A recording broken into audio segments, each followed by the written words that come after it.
Hi everyone, welcome back to my channel. ओमफ्राय लोगोफोर दिनै नायनो गोदान भिडिअ नोंथांमोनखौ बयखौबो बरायबाय।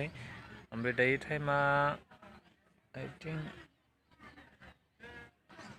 5:30 जाबाय. So good evening to all. Hi everyone.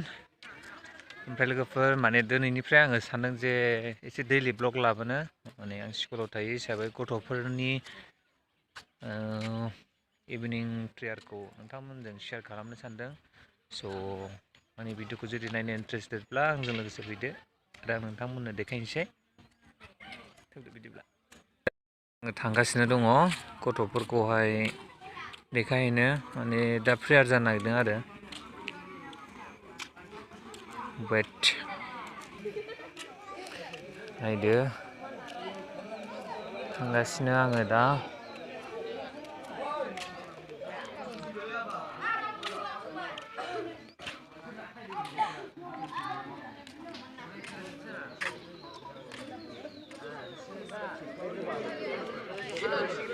बिराद दुस्ट गासिबो दुस्ट गोजा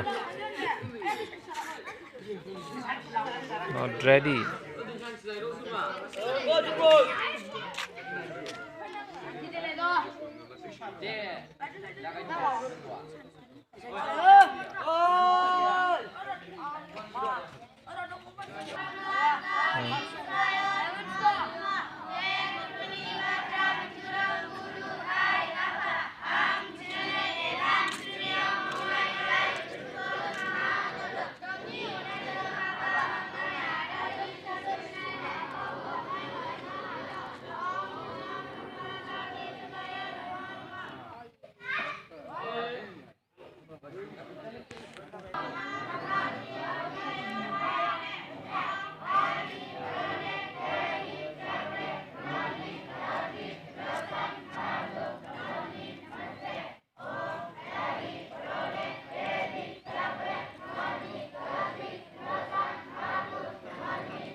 आङो ओरै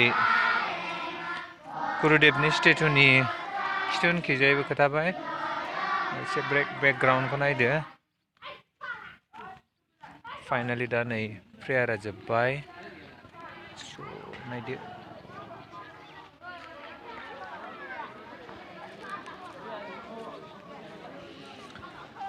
बेनोमोन गाइस दिनैनि ब्लगा। स' एसेखिनियावनो आङो ब्लगखौ दोनथ'नोसै। स' नेक्स्ट गोदान ब्लगाव लोगो मोनलायगोन। जिरि हेल' बुं हाय बुं बुंद'